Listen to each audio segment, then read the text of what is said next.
Assalamualaikum warahmatullahi wabarakatuh. Perkenalkan, nama saya Muhammad Zulfikar dari kelompok 1.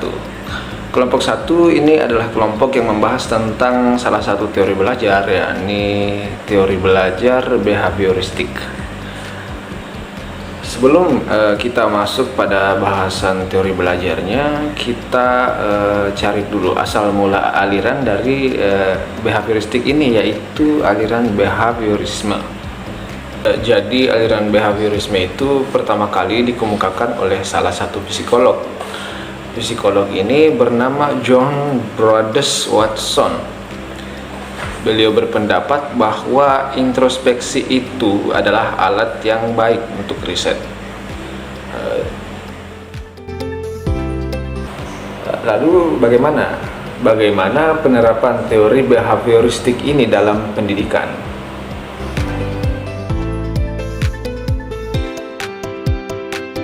Teori belajar behavioristik ini pertama kali dicetuskan oleh Geig dan Berliner, di mana teori belajar ini fokus pada bagaimana perubahan tingkah laku atau sikap sebagai hasil dari pengalaman atau pelajaran.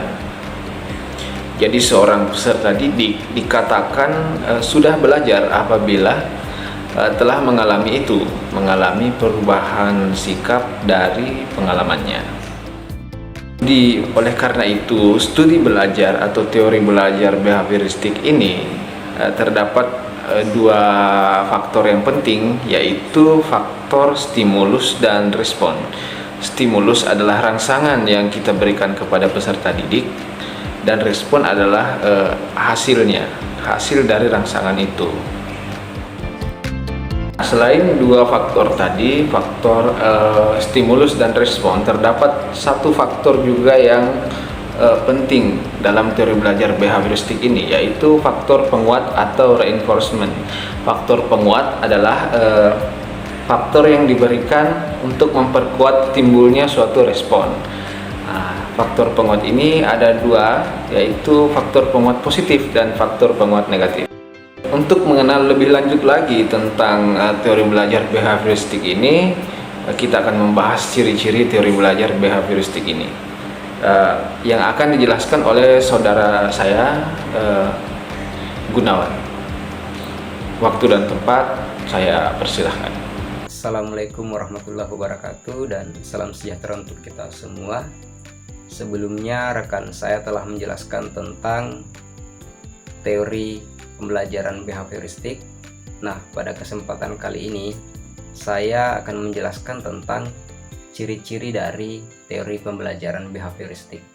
Namun sebelumnya, perkenalkan, nama saya Gunawan dari kelompok 1. Ciri-ciri pertama dari teori pembelajaran behavioristik yaitu mementingkan aspek lingkungan.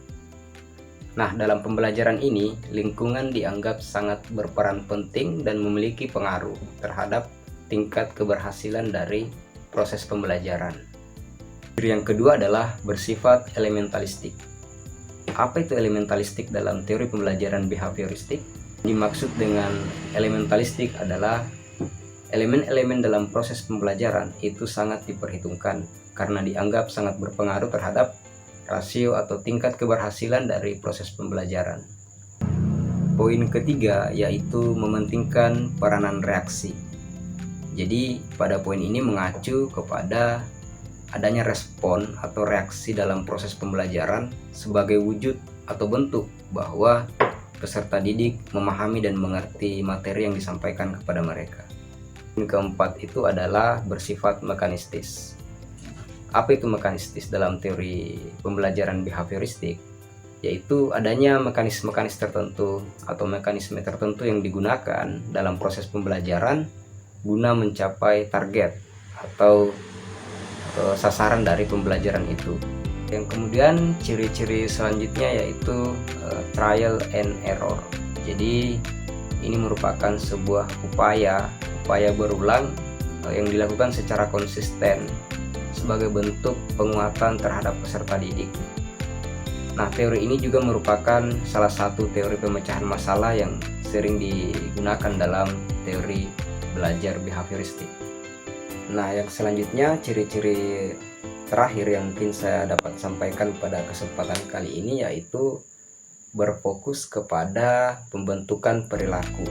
Nah, yang dimaksud dari pembentukan perilaku ini seperti halnya pembentukan kebiasaan yang ada pada perilaku peserta didik. Jadi itu tadi ciri-ciri dari teori pembelajaran behavioristik yang dapat saya sampaikan pada kesempatan kali ini. Ada 6 poin tentunya yang telah saya sampaikan. Nah, dalam setiap teori pembelajaran tentunya ada kekurangan dan kelebihan. Untuk mengetahui apa saja kira-kira kelebihan dari teori pembelajaran behavioristik, selanjutnya akan dijelaskan oleh rekan saya. Terima kasih. Baik, untuk bagian yang ketiga ini, saya atas nama Fredrik Resmaudin akan menjelaskan tentang kelebihan dari teori belajar behavioristik. Pada poin pertama, yaitu cocok untuk memperoleh kemampuan yang membutuhkan praktik dan pembiasaan. Maksud dari poin pertama ini adalah teori behavioristik sangat cocok untuk memperoleh kemampuan yang membutuhkan praktik dan pembiasaan yang mengandung unsur-unsur seperti kecepatan, spontanitas, kelenturan, refleks, dan daya tahan. Jadi, refleks yang dimaksud di sini adalah ketika seseorang tersebut sudah terus dilatih untuk berada dalam satu bidang secara terus-menerus, maka refleksnya juga akan baik pada bidang itu. Kemudian, kelebihan yang kedua adalah mampu mengarahkan siswa untuk mencapai target tertentu. Maksud dari poin kedua ini adalah teori ini membawa siswa menuju atau mencapai target tertentu sehingga menjadikan peserta didik untuk bisa berkreasi dan berimajinasi. Lalu, kelebihan pada poin ketiga adalah membiasakan guru untuk bersikap jeli dan peka terhadap situasi dan kondisi belajar. Maksudnya adalah guru tidak memberikan ceramah sehingga siswa dapat terbiasa belajar secara mandiri. Jika menemukan kesulitan, baru ditanyakan kepada guru yang bersangkutan. Mampu membentuk suatu perilaku yang diinginkan mendapat penguatan positif dan perilaku yang kurang sesuai tempat hingga mendapat penghargaan negatif yang didasari pada perilaku yang tampak. Kemudian selanjutnya adalah kelebihan pada poin keempat, yaitu pengulangan dan pelatihan yang berkesinambungan. Maksud pada poin keempat ini adalah dengan melalui pengulangan dan pelatihan yang berkesinambungan dapat mengoptimalkan bakat dan kecerdasan siswa yang sudah terbentuk sebelumnya. Jika anak sudah mahir dalam satu bidang tertentu, akan lebih dapat dikuatkan lagi dengan pembiasaan dan pengulangan yang berkesinambungan tersebut dan lebih optimal. Karena dengan terus diulang-ulang, maka siswa tersebut akan mudah terbiasa dan juga hingga membentuk perilakunya menjadi lebih mahir dalam satu bidang itu. Inilah yang dimaksud dengan kelebihan dari teori behavioristik, yaitu teori berdasarkan perilaku siswa yang terus diasah. Terima kasih. Baik, saya akan menjelaskan tentang kekurangan teori belajar behavioristik yang terdiri dari beberapa poin. Yang pertama, kita dituntut untuk bisa membuat bahan ajar yang siap digunakan. Kemudian yang poin kedua, teori belajar behavioristik tidak bisa digunakan dalam semua mata pelajaran. Kemudian poin yang ketiga, peserta didik berperan sebagai pendengar yang baik dalam proses pembelajaran agar proses pembelajaran dapat dikatakan efektif. Poin keempat, peserta didik dianggap pasif karena memerlukan motivasi atau dorongan dari luar dan sangat dipengaruhi oleh apa yang diberikan oleh guru. Poin kelima, mengarahkan peserta didik untuk pikir linear, konvergen, tidak produktif, dan tidak kreatif. Selanjutnya, poin keenam, proses pembelajaran yang berpusat pada guru.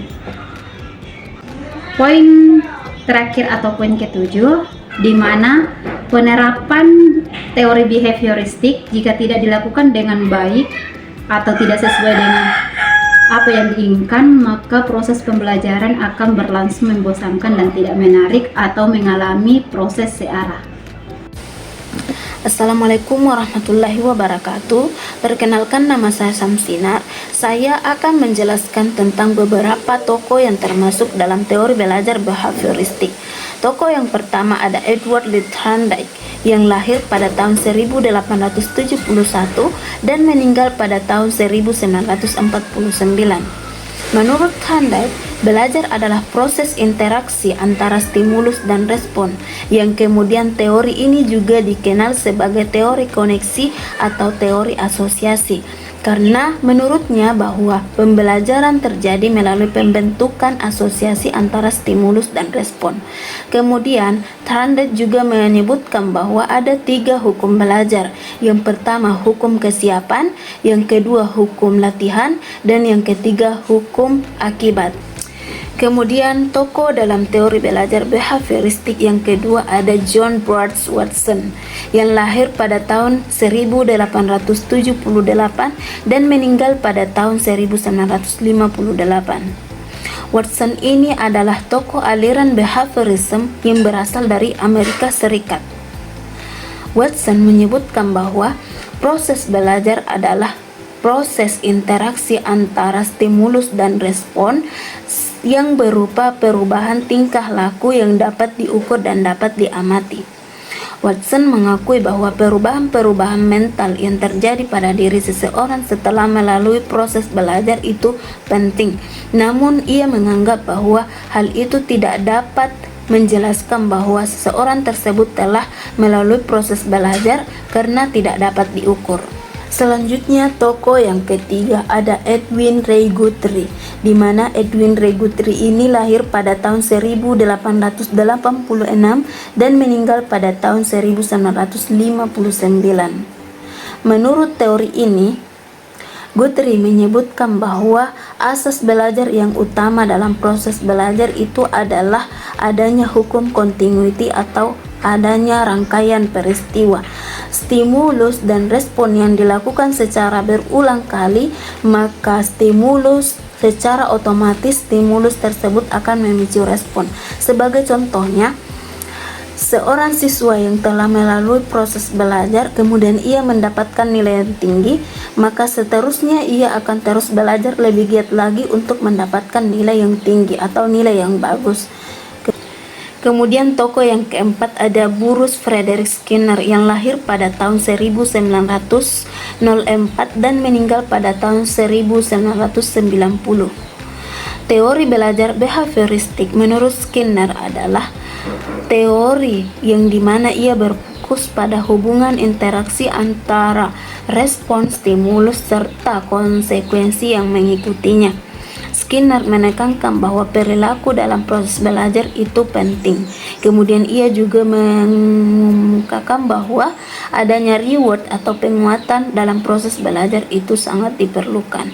Dalam hal ini penguatan terbagi menjadi 2, yaitu penguatan positif yang dapat berupa pujian terhadap peserta didik, kemudian penguatan negatif yang dapat berupa teguran atau hukuman yang diberikan terhadap peserta didik yang melanggar atau melakukan hal-hal yang tidak sesuai dengan aturan. Itulah beberapa tokoh dalam teori belajar behavioristik. Selanjutnya yaitu contoh penerapan teori belajar behavioristik di dalam kelas.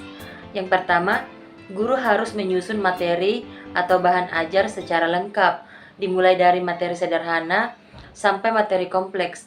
Yang kedua, guru lebih banyak memberikan contoh berupa instruksi selama mengajar. Yang ketiga, saat guru melihat ada kesalahan, baik pada materi maupun pada peserta didik, maka guru akan segera memperbaiki kesalahan tersebut. Yang keempat, guru memberikan banyak latihan agar terbentuk perilaku atau pembiasaan yang diinginkan. Yang kelima, guru memberikan evaluasi berdasarkan perilaku yang telah terlihat. Yang keenam, guru dituntut memiliki kemampuan memberikan penguatan baik dari sisi positif dan sisi negatif. Sekian video dari kelompok kami, lebih dan kurangnya mohon dimaafkan. Akhir kata, Assalamualaikum warahmatullahi wabarakatuh.